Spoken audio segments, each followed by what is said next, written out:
जय हिंद दोस्तों।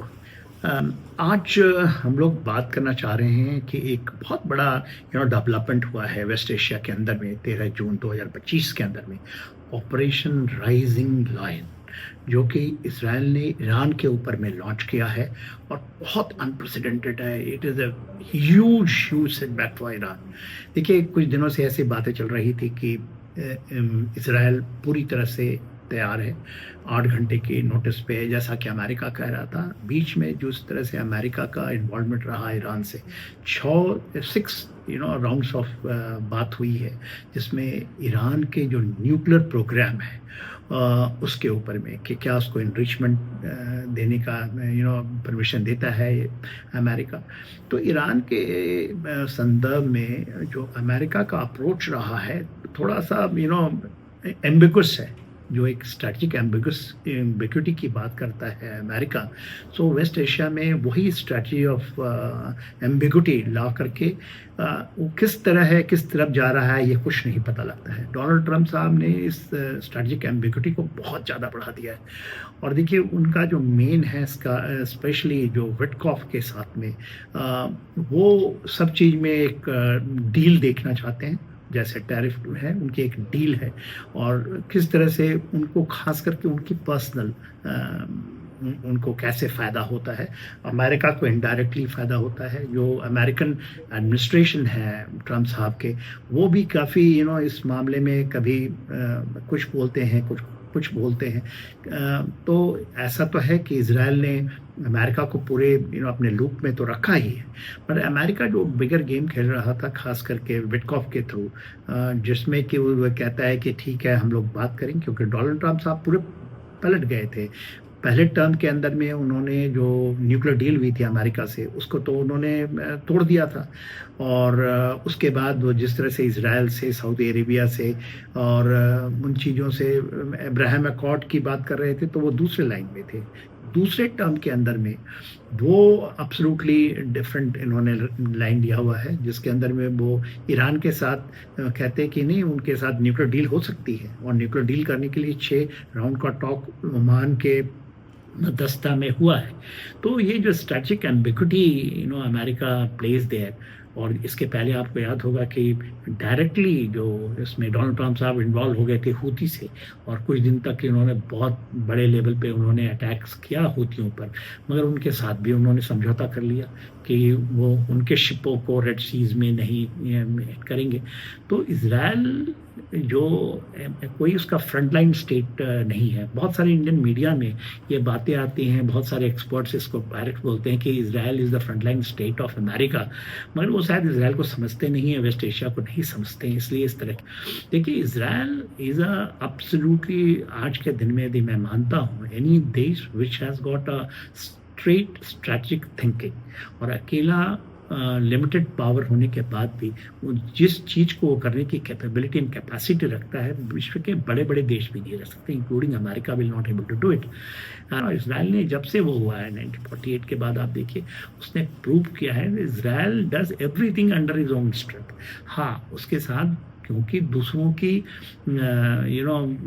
ये कहिए कि उनकी इंटरेस्ट उनके साथ होती है, इसलिए उसके साथ रहते हैं। अमेरिका का interest, America has in abundant middle east, उन्होंने जब अपनी स्ट्रैटेजी ऑफ अब द होराइजन स्ट्रैटेजी लाए थे, जब अफगानिस्तान से निकल रहे थे, तो उन्होंने मिडिल ईस्ट को छोड़ दिया था। पेंटागन ने भी इसको मान लिया था कि they will go and they will go to Indo Pacific, but Israel has brought it back, and today America is just siding Israel, because Israel is very strong, very determined, and especially under Netanyahu. And उन्होंने, क्योंकि उन्होंने मोरलेस dump कर दिया था Israel को, and they were going, जिस तरह से देखिए मिडिल में डोनाल्ड ट्रम्प साहब आए थे, और उन्होंने जिस तरह से चीज़ें की, he has not gone to Israel, तो Israel has gone it is own way. और ये कहना कि ठीक है, उनकी पॉस्चरिंग होगी, भाई ये डेगू गासिया में उनके B-51 बॉम्बर्स हैं, या उनके F-16 हैं, प्लस उनके रिफ्यूलर्स हैं, but he has gone, Israel has gone it is own and operating rising lion, जो कि अनप्रेसिडेंटेड है। उनके आर्मी कमांडर्स को, जो उनके चीफ हैं अली बघेरी को मार दिया, उनके टॉप साइंटिस्ट, पहले तो की बातें आ रही थी, अभी तो 5 की बातें हो रही हैं, they have been eliminated. Then IRGC commander Hossein Salami has been including जो अयतुल्ला खुमानी के एडवाइज़र हैं, पहले तो वॉन्डेड थे, वो ही इज़ नो मोर।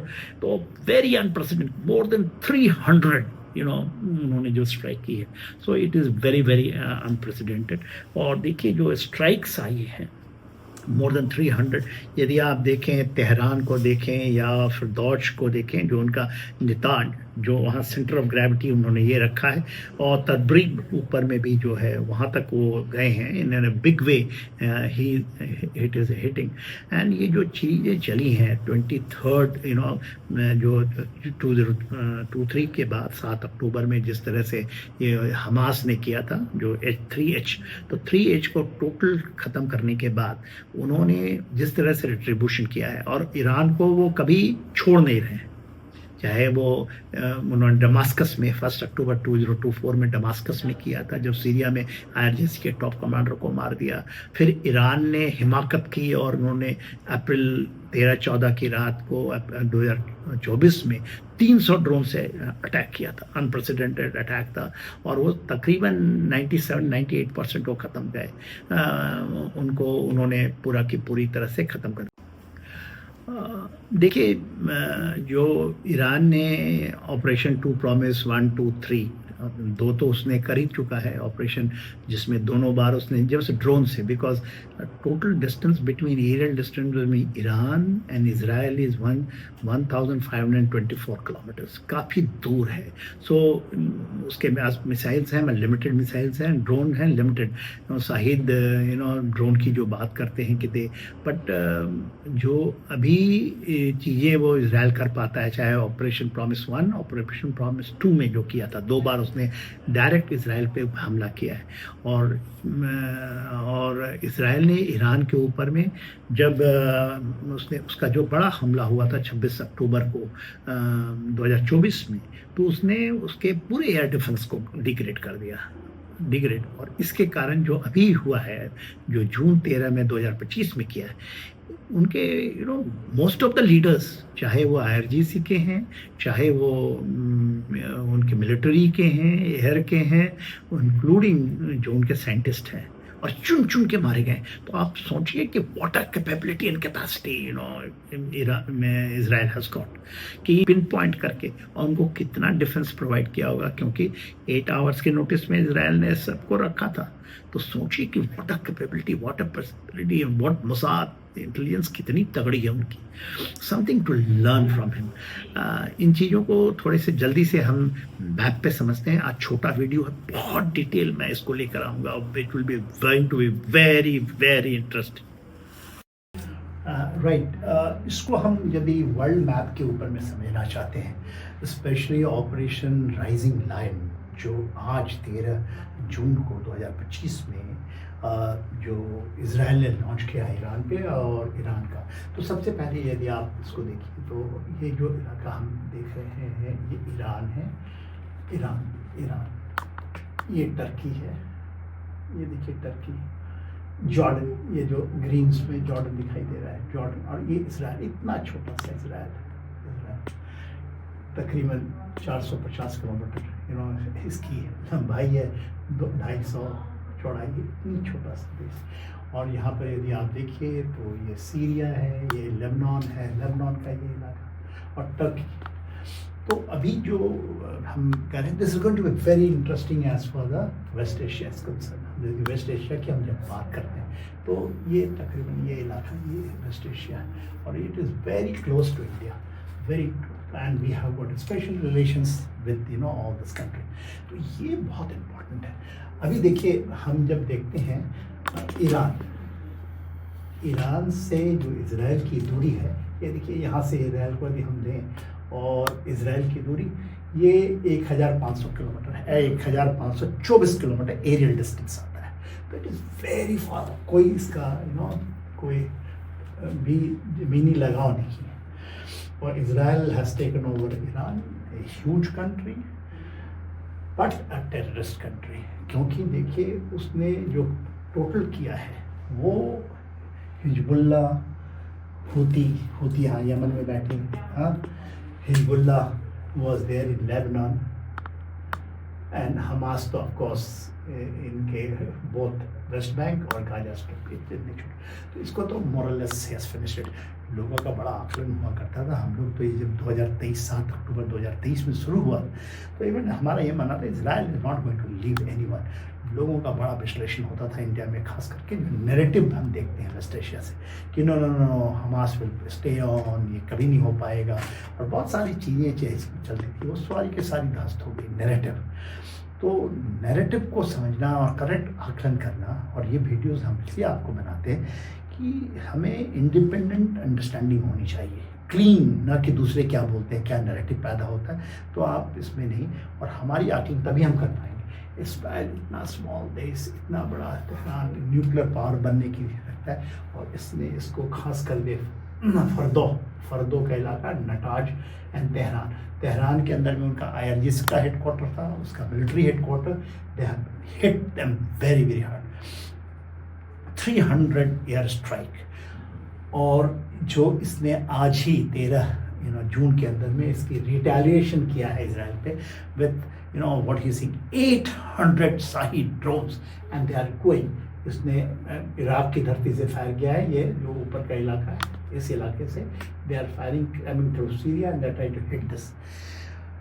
वो in my judgement because 4 layer of defences हैं। यदि हम आयरन डोम की बात करते हैं, उसके डेविड स्ट्रिंग की बात करते हैं, और जो अभी उसने थर्ड लेकर आया जो 4th लेयर है, जिससे कि वो उसको 2500 किलोमीटर पहले ही थर्ड से they will able to identify the target. तो जो इसने फायर किया है तो they has been identified. In my judgement it is going to be all neutralized. Iran is in a very bad positions, and Iran या तो ख़त्म हो जाएगा, और या उसको 1974-75 के पहले की, 79 के पहले की जो स्टेटस है, it has to go back in that you have to become. और अंदर में बहुत सारी चीज़ें चल रही हैं। जो हार्डलाइनर है अयतुल्ला खुमानी हैज़ टू गो। यदि उन्होंने अभी पूरे के पूरे उनके मिलिट्री लीडरशिप को, जिसमें कि मिलिट्री लीडरशिप है, एयरफोर्स चीफ्स हैं, साइंटिस्ट हैं, एंड IRGC के जितने कमांडर हैं, उनको मार रहे हैं, भले ही they can bring it the second layer, but उनके पास हिम्मत, बिकॉज अंदर से तो वो डरे हुए हैं। अयतुल्ला खमेनी कुछ भी बात करें, क्योंकि अंदर भी बहुत अपराइजिंग है inside Iran, there is lot of uprising against him, and I think rightly so. This is a beautiful country, Persian culture is there. Who brought the radicalizations? Ayatollah Khomeini. Otherwise, ये पहले Iran was a very very secular and very liberal country. It has to come back and the time has come, and वही rate set होगा West Asia के लिए। इसका detail analysis हम आपको करके देंगे। It will be going to be very interesting. आप हमारे साथ जुड़े रहिए एंड इसको देखिए।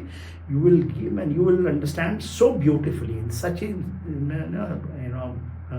लेमैन लैंग्वेज कि आपकी अंडरस्टैंडिंग होगी, और आप पूरे विश्व के अंदर में, परिप्रेक्ष्य के अंदर में सभी चीज़ को समझ पाएंगे। Thank you very much. Thank you general Sinha.